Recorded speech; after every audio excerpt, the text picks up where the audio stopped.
conhecimento da palavra de Deus, prefere um caminho largo, prefere um caminho espaçoso, ciente e consciente que é o caminho de perdição, o lugar da carne. As pessoas optaram viver mais na carne do que no espírito. A carne cobiça as coisas da carne, não as coisas do espírito. Segundo Gálatas, capítulo 5, 19, as obras da carne são prostituição, impureza, lascívia, bebedice, glutonaria, inveja, ciúme. E a Bíblia diz, onde matar uns aos outros, onde perseguir uns aos outros. Está falando lá fora? Não, lá fora já vivem para isso. Está falando dentro das igrejas, está falando no meio dos que dizem ser cristãos, ou melhor, dos que dizem ser evangélicos. Então, igreja, vamos ler de novo esse tema aí, por gentileza? O coração cheio de Deus. O coração cheio de Deus é pessoal, individual, tá? Vou dar um exemplo.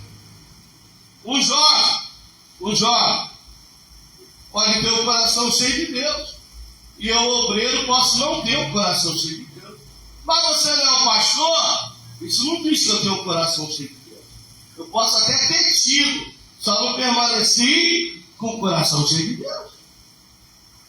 Porque as distrações do mundo estão levando muito a se desviar de Deus, do propósito de Deus. Não estão se desviando da igreja, do caminho da igreja. Continuam lá, nos seus cargos, nas suas posições, ostentando um apelido, um título de bispo, de apóstolo, de pastor.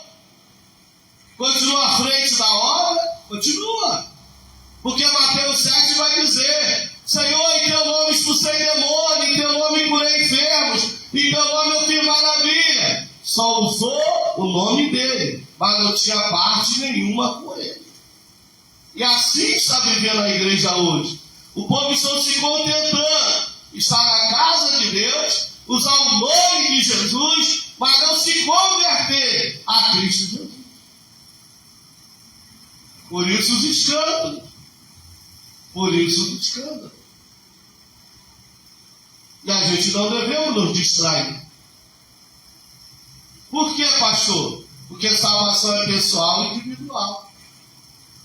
Eu não posso salvar nenhum de vocês, mas eu posso ajudar vocês orientando no caminho da salvação.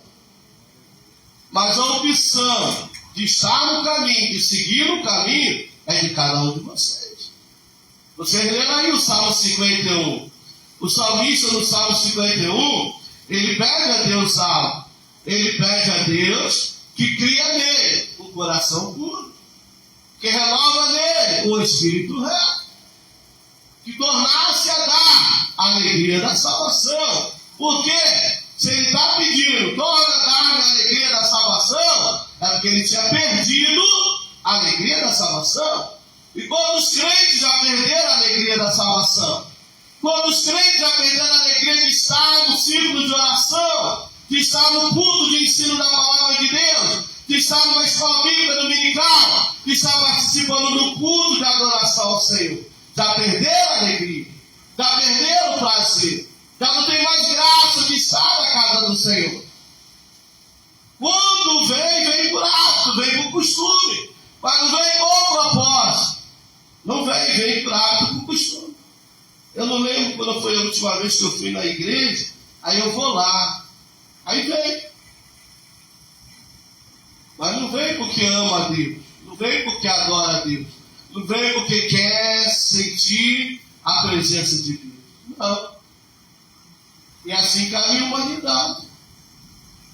Assim caminha a humanidade. Agora, como eu disse, é pessoal individual. A gente que tem que raciocinar. Eu sou o verdadeiro adorador. Eu sou servo de Deus. Eu amo a Deus acima de todas as coisas. Eu adoro a Deus em espírito e verdade. Eu dou testemunho de salvo, de cristão, de liberto. Cristo tem se agradado de mim. na minha casa, no meu trabalho, por onde quer que eu tenha andado, eu tenho exalado o bom cheiro de Cristo. O nome do Senhor Jesus tem sido glorificado através do meu bom proceder, da minha maneira de ser. É pessoal, é você que tem que se examinar. Examine, pois, o homem a si mesmo. É todo dia, toda hora.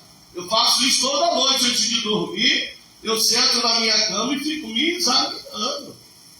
E digo, Deus, lava-me, purifica, santifica, liberta. Não permita que amanhã, se eu acordar amanhã, que eu não cometa os mesmos erros, as mesmas falhas. Liberta-me disso, daquilo. Porque eu quero ser um instrumento vivo em tuas mãos. Eu quero ser um vaso que glorifique o teu nome. Eu quero que resplandeça em mim a tua luz. Eu quero que as pessoas olhem para mim e não vejam um pastor, mas vejam sim um servo do Senhor. Amém. Eu vejo um pastor porque não pode ser. É fácil. Só fazer um cursinho de 3 meses, comprar uma carteirinha e sair por aí dando carteirada de pastor. Mas vai entrar no céu? Não vai. Não vai entrar no céu. Está dando testemunho de liberto? Não está. Então o salmista, ele assume a sua culpa. O salmista Davi, no Salmo 51, ele assume a sua culpa. Eu pequei, eu falhei, eu errei, eu transgredi, eu me arrependo de todos os meus pecados, porque o meu pecado está diante de mim. Ele não omitiu, ele não apontou para o fulano nem para o Bertano, ele não culpou a mulher, não, ele culpou a si mesmo. Ele não estava com a síndrome de Adão. O Adão, ele culpou Eva. A mulher que tu me deste, Davi não. O meu pecado, a minha iniquidade, a minha transgressão. Às vezes, Deus vem falando com a gente. Deus vem alertando a gente. Deus vem advertindo a gente. Por meio das coisas naturais. Por situações que acontecem no nosso dia a dia. E quando a gente tem discernimento, a gente discerne logo. Que alguma coisa não vai bem, que alguma coisa não está do agrado de Deus. Aí a gente tem que ter a humildade de reconhecer isso e pegar e não, peraí, tem que fechar a brecha aqui, eu tenho que melhorar aqui, e eu estou deixando de acertar,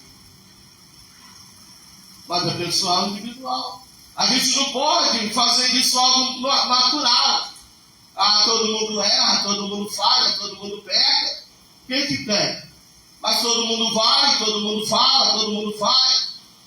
Por exemplo, eu conheço crente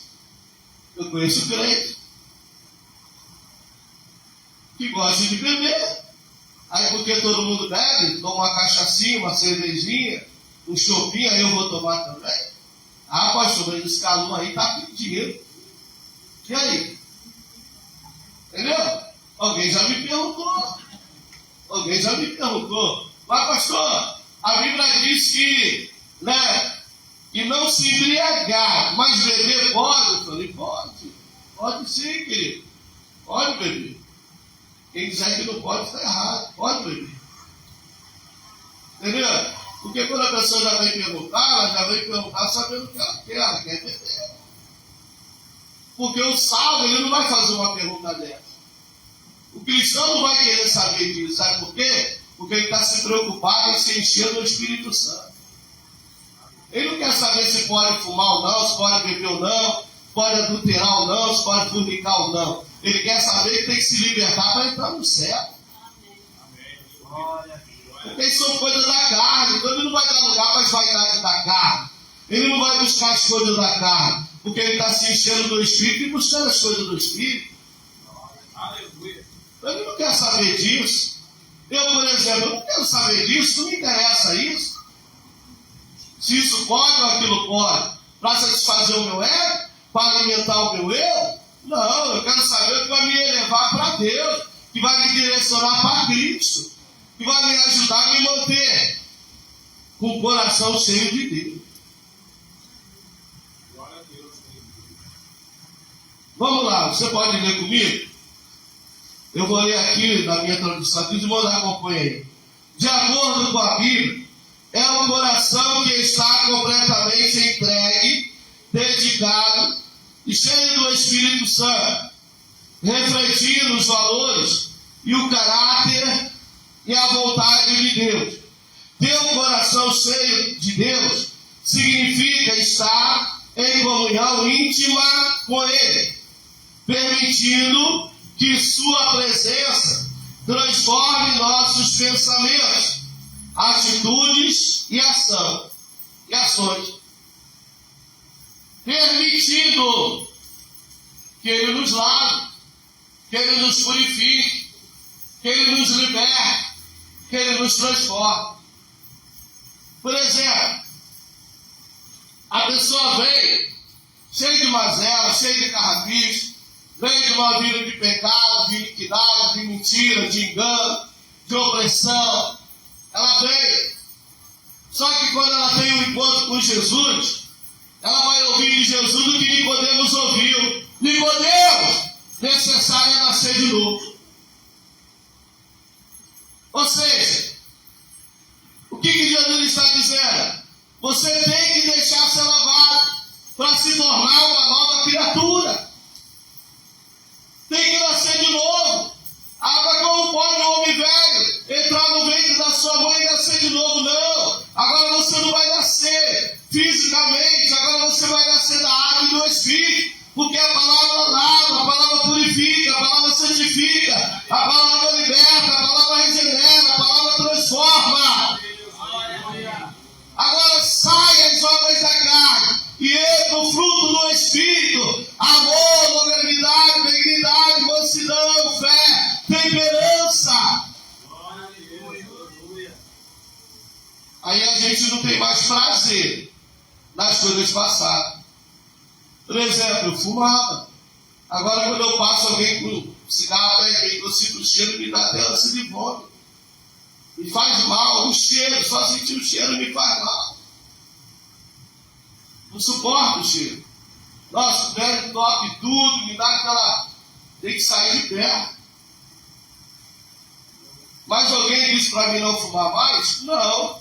Mas quando as obras da carne saíram e o fruto do Espírito entrou, eu não sinto mais prazer nisso. Porque agora o meu prazer está em Cristo Jesus, na sua palavra. Então eu não vivo mais para o pecado. Lá em Romanos 8, a palavra de Deus vai dizer o seguinte. Romanos 8. Romanos capítulo 8. Diz assim a palavra de Deus. Ó, acompanhe comigo. 8. Portanto, agora nenhuma condenação há para os que estão em Cristo Jesus, que não andam segundo... O que é andar segundo a carne? É andar segundo a vontade da carne, os prazeres da carne. Entendeu? Você pode ser crente, você pode ser da igreja, mas se você ainda anda, ou se você ainda vive para satisfazer a carne, você só é da igreja, mas você ainda não é de Cristo Jesus. Porque quem é de Cristo Jesus, eu vou ler, ó, que não anda segundo a carne, mas segundo o Espírito, porque a lei do Espírito de vida em Cristo Jesus me livrou da lei do pecado e da morte. Nós andávamos em pecado e vivíamos para o pecado. A gente tinha prazer no pecado. Como o ímpio tem, né? A gente tinha prazer no pecado. O pecado não era ruim. Não, o pecado é ruim, não. O pecado é bom. O pecado é legal. Só que quando o nosso coração está cheio de Deus, quando o nosso coração está cheio de Deus, a nossa vida encontra nele, em Deus, outro sentido. Nós temos outro sentido de viver. Nós não vivemos mais, né? Para o que vivíamos no passado. Por exemplo, a pessoa vivia para beber. Eu conheci pessoas assim. A gente marcava sexta-feira. Então, se você observar, não estou falando dos outros, estou falando de mim. Sexta-feira a gente ia para dentro. Já era certo. Olha a mentalidade. A gente trabalhava a semana toda, dava um duro, só pensando na sexta-feira. Sexta-feira vai ser legal. A gente vai para dentro. Aí outros colegas, conhecidos, também vou. O camarada já conhecia a gente, já reservava a nossa mesa. E lá a gente gostava muito de tomar vinho com soda. Aí era vinho com soda, ponche, daí enchia aquele tonel de frutas, colocava vinho, deixava curtir, e a gente ficava ali a noite toda, fumando e tomando vinho com soda, falando da vida dos outros, zombando, rindo, zoando. Que alegria, que coisa boa! Saía dali com a cabeça desse tamanho, cheio de dor de cabeça, aí ia para casa, dormia, levantava cedo, aí já não trabalhava sábado, né? Aí já ia para o campo de futebol, do futebol ia para a cerveja, da cerveja já passava o dia na bagunça, a noite ia para o baile, assim era no sábado. Que legal, maneiro. Aí domingo passava o dia lá passando mal, mas de tarde já estava de pé, já ia para a bagunça de novo. Aí na segunda ia trabalhar como? Toda arrebentada. Pior dia era segunda-feira. E duro, o dinheiro acabava. E agora, como é que vai ser a semana para trabalhar sem dinheiro? Não, a gente vai dar um jeito, mas foi tão legal. Rapaz, zoamos tanto na sexta, não sabe então. A gente foi lá para a escola de samba, para o ensaio lá, que maneiro. E tal, no domingo. E a gente achava que isso era vida. Que isso era curtição. Quem gostava disso? A carne. E quando então juntava para fazer uma inteira, para comprar um pó, uma maconha, aí então que a carne adorava. Aí eu te pergunto, trouxe felicidade? Não. Trouxe uma emoção, trouxe uma alegria momentânea. Felicidade só em Cristo Jesus. Não há felicidade fora de Cristo. Entendeu? Não há felicidade fora de Cristo. Então há uma diferença. Essa era a minha motivação, trabalhar para ter dinheiro, para sábado, sexta, sábado e domingo curtir. Eu achava que era curtição. Faz falta? Nenhuma. Tem saudade? Só tristeza. Só de lembrar quanto dinheiro eu joguei fora. Lembrar de quantas situações difíceis eu passei e Deus me livrou porque alguém orou, porque alguém intercedeu. Já falei aqui uma vez a gente voltando, né, da bagunça, numa Kombi cheio de homem, camarada B, todo mundo dele, inclusive o motorista. Ele virou a curva, a Kombi virou, né, ela capotou, deu 2 voltas, bafo, e foi pufo no porte, e a gente ficou lá, tudo rindo. Tô vendo tudo rodando, a gente tá dando cambalhota, os pneus tudo pra cima lá rodando. E sai daí, vai explodir. Aí vieram o extintor apagar, e a gente saiu correndo lá de dentro, só com arranhões e machucados, e a gente riu. No dia seguinte foi festa, falando para todo mundo, rapaz, aí seguiu cena de filme, a Kombi deu 2 voltas assim, ó, paf, e bateu no porte, e a gente saiu, olha aqui. Isso é loucura, gente. Isso não é coisa de gente normal, não. Isso é gente que não ama a vida, porque ama a vida, prefere estar com a família, prefere estar em Deus e na sua presença. Mas o inimigo cauterizou a mente das pessoas, para elas acharem que isso é onda, que isso é maneiro. Entendeu? Desafiar as autoridades, desobedecer às autoridades. Igual a gente vê aí, aqui mesmo no Goiás, vira e mexe acontece aí. O pessoal vai para o estádio assistir o jogo, depois vai afrontar o da torcida, sempre morre 1, 2, olha que maneiro, morreu só 2 dessa vez. Aí quem sofre é o pai, a mãe, a família que fica lá chorando. Nós estávamos vendo, os rapazes vinham andando, era meia dúzia de jovens, aqui no Goiás. Aí passou uns 6 carros parados, cada um com um porrete desse tamanho da mão descendo, metendo a porrada no menino. 2 ficaram todos arrebentados no hospital e 1 veio a hora. Isso é onda onde, gente? Isso é iniquidade, maldade. E o rapaz no chão, já desmaiado, E o outro chutando o rosto dele, chutando. E as pessoas dizem que isso é normal, que isso é onda, isso é curtição, isso é briga de idiotas. Não tem outro nome para isso. Então, igreja, a igreja ela tem que se posicionar. A igreja não pode ficar vendo o mundo indo de mal a pior e calada, aceitar isso. Não. A igreja tem que mostrar que ela é luz nas trevas. Que ela faz a diferença. Que ela faz a diferença. Quer ver? O amor a Deus e ao próximo.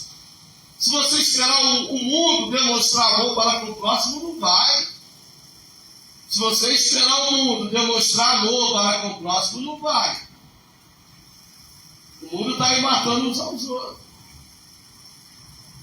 Mas o cristão, ele tem dever, não é opção. O cristão tem dever, o cristão tem obrigação de demonstrar amor ao próximo. Por quê, pastor? Porque Deus amou o mundo de tal maneira que deu o seu Filho unigênito, para que todo aquele que nele crê não pereça, mas tenha vida eterna. Nós temos o amor de Deus no nosso coração. Nós temos o amor de Deus na nossa vida. Então a gente tem obrigação de demonstrar esse amor. Seja no trabalho, seja no lar, seja na vizinhança, seja na escola, seja na faculdade. O cristão ele tem que fazer a diferença. Está lá os coleguinhas lá, e aí, vão pegar, vão quebrar? Não, que isso. A gente não podemos fazer isso. Você ia gostar se fizesse isso com você? Ah, é? Não. Como cristão a gente age diferente. Como cristão a nossa opinião é outra, a nossa visão é outra. É isso que a gente precisa entender. Nós não podemos agir segundo o mundo, igual ao mundo. Não, o cristão ele age diferente. A visão do cristão é outra. Igual pegaram o Jó, ele estava roubando? Estava. Segundo a própria mãe dele, falou. Ele estava roubando. Um menino, 13 anos. 13 anos. Levado por amigos, né? Entre aspas, amigos só de Jesus, colega. Vamos ali, vamos fazer. E foi, 13 anos. Entraram na fazenda do homem, mexeram lá nos trem. Aí o homem pegou só ele e matou ele. Está lá a mãe sofrendo, está lá a família sofrendo. Ele errou, mas ele errou mais aí, continuou a vida dele. Ainda mais dizendo que se é policial, tem que levá-lo à justiça. E ele pagar pelo delito, se é que cometeu. Mas hoje as pessoas estão fazendo justiça com a própria mão.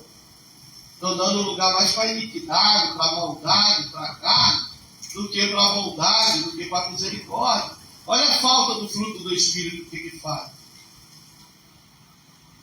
Está dando para entender, irmão? Então a gente não pode ver isso e achar que é normal, tá? Mas mexeu nas coisas do outro, igual o filho, não sei se vocês viram na rede social, o menino lá, chegou o dia dos pais, estava tão alegre o dia dos pais, e aí pegou o carro do pai e escreveu lá: papai, eu te amo, carro zero.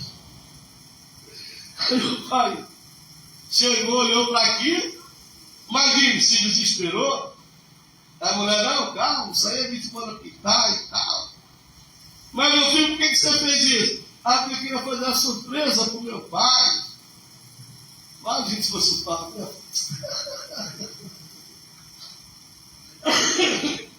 Caminhonete novinha. Papai, eu te amo. Ó, e o pai. Caminhonete nova.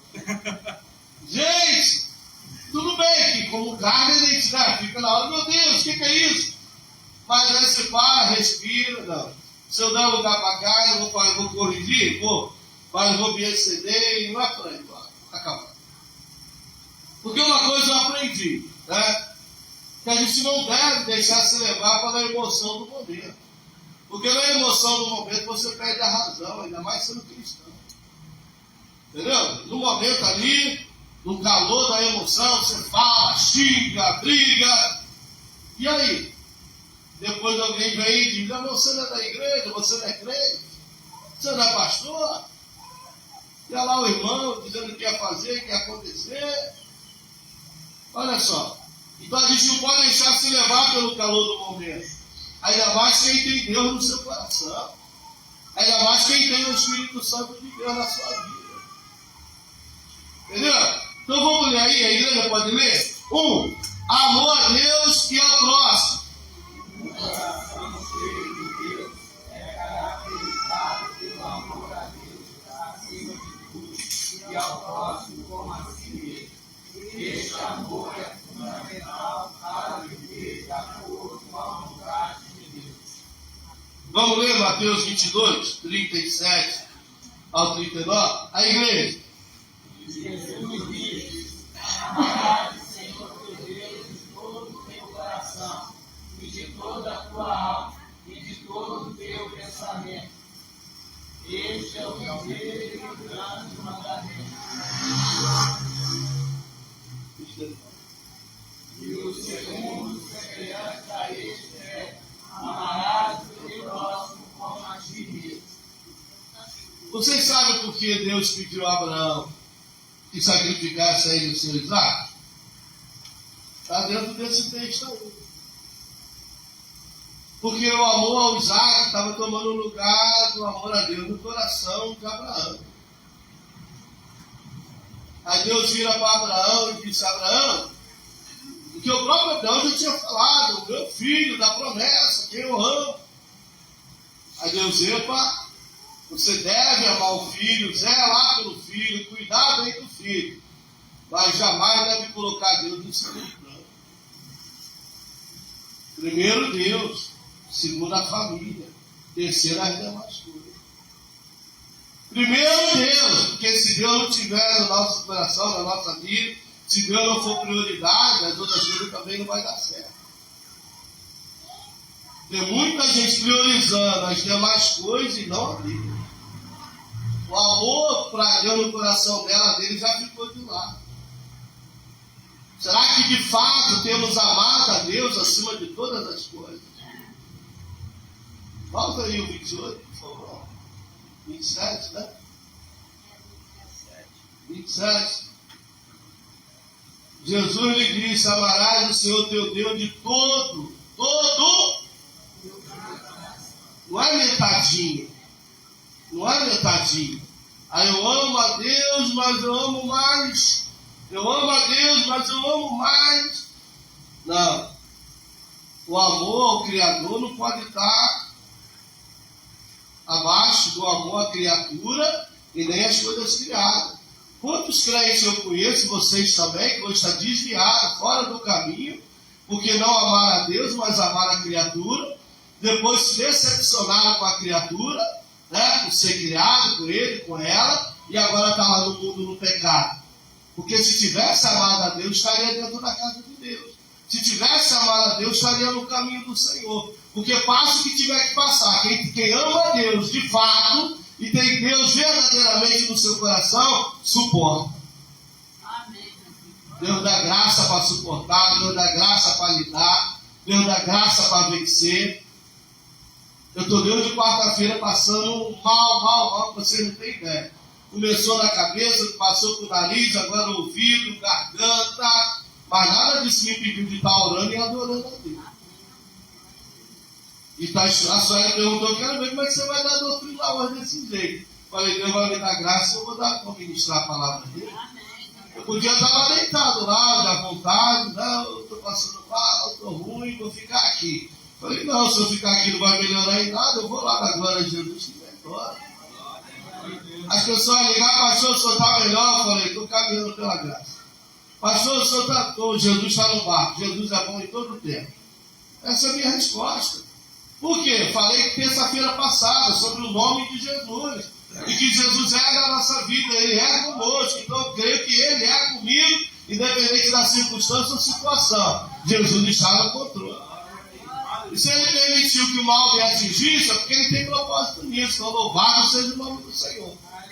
Até para mostrar que nós somos carne. Quando estiver nesse corpo, estamos sujeitos, né, às situações desse corpo.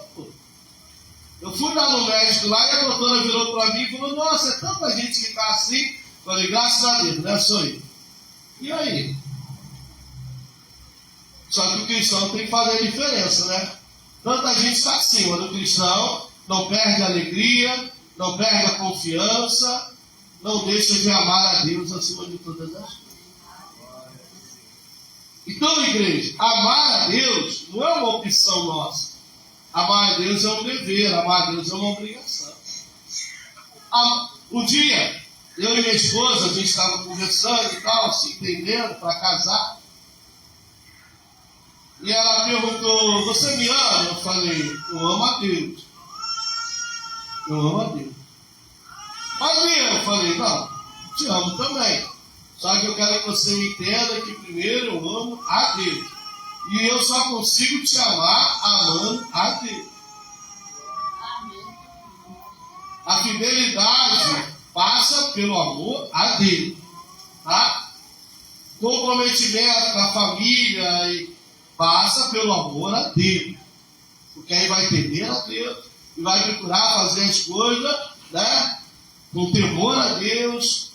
Porque a Bíblia diz o quê? Compara, em Efésios, compara a mulher com uma igreja. E o homem como Deus, olha aí. Assim como Cristo amou a sua igreja, o marido deve amar a sua esposa. Olha aí. Então, se eu amo a Deus, eu não tenho dificuldade de amar minha esposa, de amar meus filhos, de amar minha família no Senhor. No Senhor. Entendeu? Mas aí a gente não ama a Deus, a tendência é fazer tudo errado, é agir segundo o curso do mundo, a tendência é pecar e induzir o outro ao pecado também, a agir de forma contrária.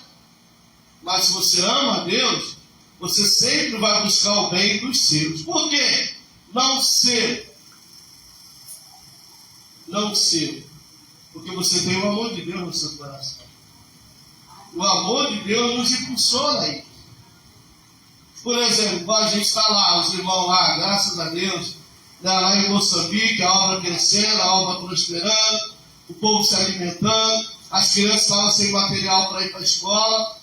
Pastor, não tem lápis, pastor, não tem caderno, pastor, tem menino que está desistindo da escola por falta de material. Porque lá eles não dão material igual aqui. Lá não dão nada, nem uma cadeira para a criança sentar.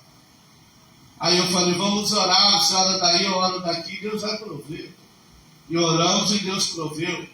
Eu mandei um recurso, comprou material para as crianças, para a escola, lápis, caderno, comprou alimento. Hoje eu estava conversando com o pastor, ele falou, da oferta que o pastor mandou, ainda tem bastante alimento. Graças a Deus. Graças a Deus. Isso é porque a gente presta? Não. Isso é porque a gente é bom? Não. Isso é o amor de Deus que está derramado no nosso coração, que faz a gente se importar com o outro, se preocupar com o outro que está tão distante de nós. Mas é Deus que faz isso, não é gente não. Alguém disse, Jesus, o Senhor é bom. Bom? O que me chama bom? Bom é meu Pai que está no céu, que Jesus veio por causa do Pai. Então bom é Deus. É o que Jesus deixou bem claro. Então, amados, vamos trabalhar nesse sentido de amar a Deus acima de todas as coisas. Porque quem ama a Deus acima de todas as coisas pode perder tudo, só não perde a sua comunhão. Faça isso, entenda isso em nome de Jesus. 2. Humildade. Humildade e submissão. A igreja, um coração manifestar humildade e submissão são essenciais. Isso nos aproxima de Deus e permite sua ação em nossas vidas.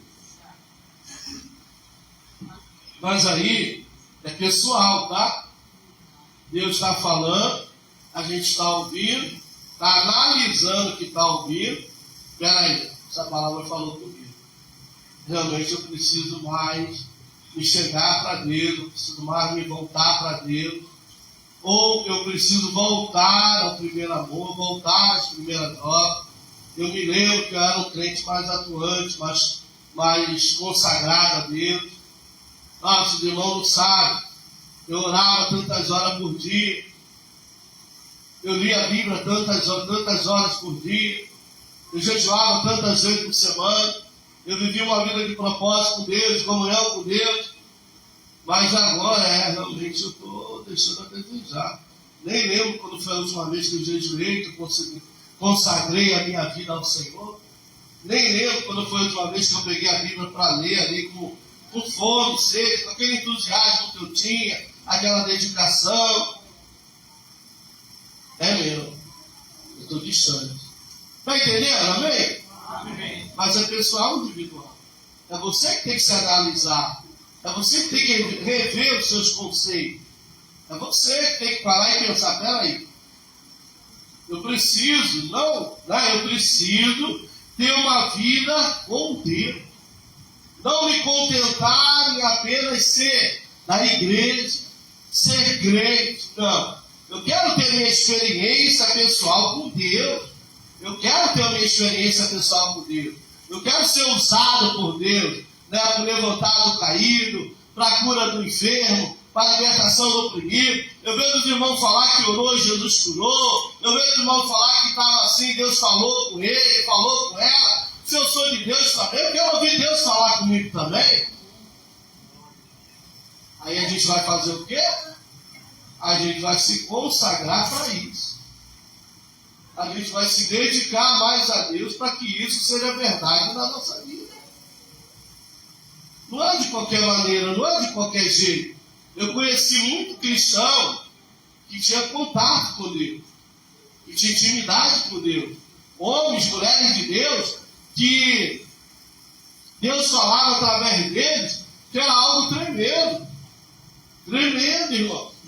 Eu tive a oportunidade de conhecer servos de Deus que tinha intimidade com Deus. Mas olha só, eu conheci um irmão lá no Rio de Janeiro, na época ele era proibido.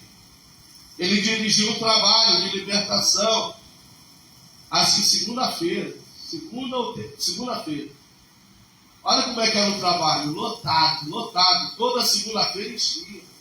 Porque Deus manifestava a glória, Deus manifestava o poder. Mas esse homem subia para o monte, ficava lá 2 dias em jejum e oração, só bebendo água. Levava 2, 3 garrafas de água e ficava lá orando e lendo Bíblia, orando e lendo Bíblia, se consagrando. 3 dias no monte. Aí quando esse homem descia, no sábado, aí ia para a igreja, no domingo, mas na segunda, quando esse homem estava lá diante do trabalho, como Deus usava ele, eu ficava assim, Deus continua abençoando e guardando o teu servo. Senhor, cobre o teu filho com o teu sangue. Eu vi os milagres acontecer. As pessoas entravam e ele falava assim, antes de vocês chegarem, Deus me falou isso, procede, isso procede. Está acontecendo isso, não está. E só que está, porque a partir de hoje não vai estar mais. E ele levantava a mão e repreendia. Na outra segunda, a pessoa estava lá dando testemunho que Deus tinha dado vitória. Eu vi pessoas vomitar o câncer assim, Marcelo, tá vendo aquele homem lá que chegou com aquelas 2 mulheres lá? Falei, pô, Deus falou para mim que ele está com câncer e Deus vai curar ele hoje. Então, você conhece ele? Nunca vi. Mas Jesus trouxe ele aqui e conhece. Aí chamou, eu vou ligar, ele já tinha me falado. Estava do lado dele, aí chamou o homem, falou, moço, vem aqui. Aí a mulher pegou uma do lado, outra do outro, trouxeram ele, quando chegou na frente, falou assim, você está há tantos anos desviado do caminho do Senhor, e está passando por isso, está cometido de um câncer, está fazendo quimioterapia, mas essa foi a última sessão, porque hoje Jesus te liberta desse mal. Necessário é voltar para Cristo. Você quer e quer. O homem levantou as 2 mãos e já vomitou o cristal. Na outra semana, na outra segunda-feira, quando eu cheguei na porta, lá começava às 19 horas. Eu cheguei lá às 19 horas, já não dava mais para mim entrar. O homem levou a família todos os amigos lá para o trabalho. O trabalho estava lotado. Eu, o que tem aqui hoje? A festa? Falou, não, aquele moço que Jesus curou do câncer, ele testemunhando para os médicos, amigos, para todo mundo, veio todo mundo aqui na igreja hoje. Assim é do trabalho. Quanto mais Deus operava numa segunda, na outra estava mais cheia ainda. Ah, por quê? Porque alguém se colocou na brecha, alguém se consagrou, alguém amava o Senhor acima de todas as coisas. Então o segredo é amar a Deus acima de todas as coisas. Não basta querer ser usado por Ele. Não, porque ser usado por Ele, qualquer um pode até ser.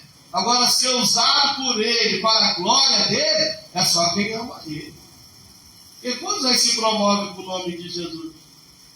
Quantos buscam se aparecer usando o nome de Jesus? O que João Batista falou? É necessário que ele cresça, que ele apareça e que eu diminua.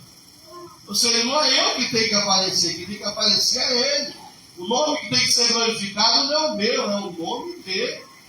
Por quê? Porque quem faz as obras, a obra é Ele.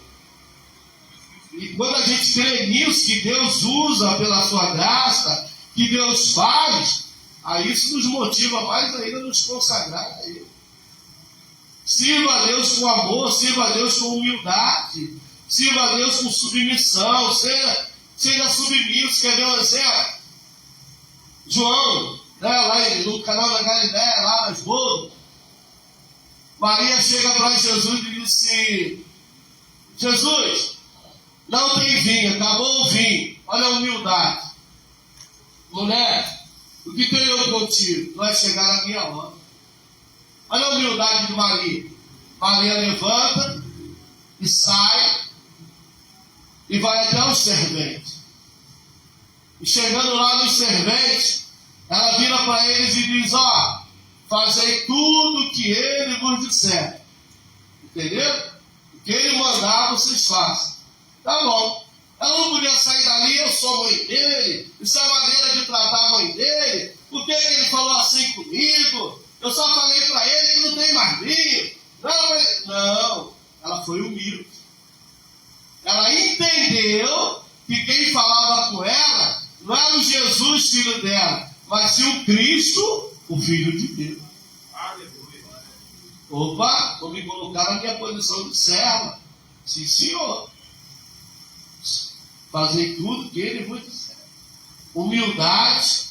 Aí agora entra o quê? Nós observamos a humildade de Maria e a submissão deles. Porque Jesus não era o dono da festa. Jesus não era parente do noivo. Então ele não tinha obrigação nenhuma de obedecer. Está entendendo? Peraí, quem é você? Você é o pai do noivo, o pai da noiva, você é parente? A gente não tem a obrigação de lhe obedecer. Primeiro que tinha o mestre-sala, que era o responsável deles. Tinha que falar com o responsável deles e o responsável deles falar com eles. Mas olha a submissão, sim senhora. Aí Jesus diz: olha, tem que ter a história aqui, encher d'água. Não é fácil encher aquela história d'água. Quem é ele? Não sei, mas ele está mandando, vamos obedecer. Encher a história d'água. Está cheio. Agora vai e leva o mestre sábio. Ele saiu dali levando água, não foi vinho. Aí chamaram o mestre sábio e diz: ó, está aqui. Aí quando ele experimenta, falou: mas espera aí. Coloca primeiro o vinho, né? Bom, depois que está todo mundo satisfeito, aí coloca o inferior. Ele guardou o inferior, guardou o melhor para o final da festa. Nem eu, o mestre Sala, sabia de onde tinha vindo o vinho. Os noivos, a família do noivo, não sabia de onde tinha vindo o vinho. Mas o vinho veio da humildade e da submissão. O milagre, ele vem da humildade e da submissão. Não é o que eu acho, não é o que eu penso, não é o que eu sei. É o que ele mandou fazer. Ah, não podia ser desse jeito? Podia, mas ele mandou fazer assim. Vai lá e faz. Entendeu? A humildade. A humildade precede o quê? A honra. Eu vou me submeter a Deus, eu vou me submeter à sua vontade. Não estou entendendo nada, mas sabe que ele me orientou, direcionou, mandou, eu vou me submeter, vou obedecer. Então, a Bíblia está cheia de exemplos. Vamos ler aí Tiago 4:10. Nos lembra Atec. Ali. A igreja.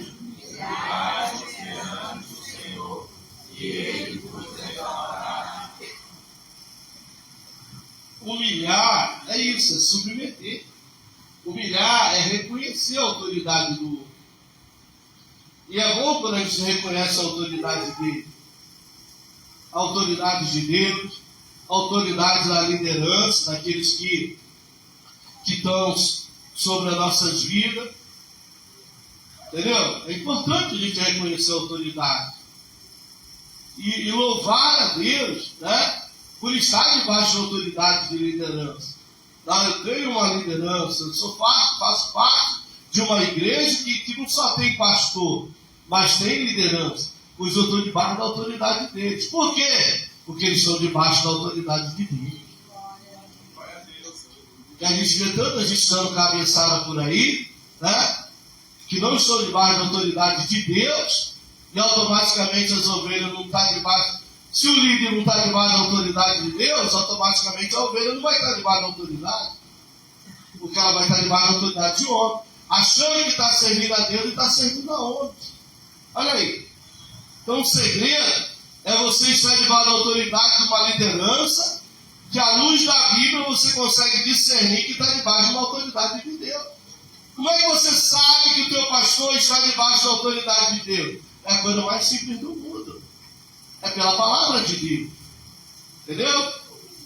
É pela palavra de Deus. Você analisa a palavra. Se o pastor está procurando, está vivendo a palavra, praticando a palavra, ensinando a palavra, alicerçado na palavra, então esse pastor está debaixo da autoridade de Deus.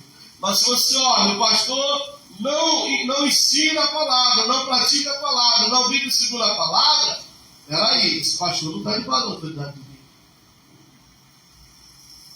Quer ver um exemplo? A irmã foi pregar, ela foi pregar e mentiu. Aí o pastor falou para ela, não, irmã, não é isso não. Explicou o que é.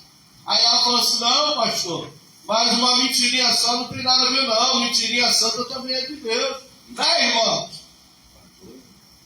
A igreja lotada. Pai, teve gente que deu até glória a Deus. Uma mentirinha só Deus releva, porque tem mentirinha santa. Nem tudo você deve falar a verdade. Pastora, na frente da igreja, sendo filmado. Aí eu te digo, as ovelhas que estão ali, sendo guiadas por uma mulher que diz que nem sempre deve falar a verdade, falar que tem mentirinha santa, está debaixo da autoridade de Deus? Quem está debaixo da autoridade dela? Está debaixo da autoridade de Deus? Não está. Não está. Não está. Não está. Então a gente tem que ter cuidado com isso. Tem que ter muito cuidado com isso. Examine as escrituras, disse Paulo. A Bíblia diz errado por não examinar as escrituras. Pastor, está segundo a palavra de Deus? Está. Então, esteja debaixo da autoridade dele. Porque ele vai ser canal de bênção para a sua vida.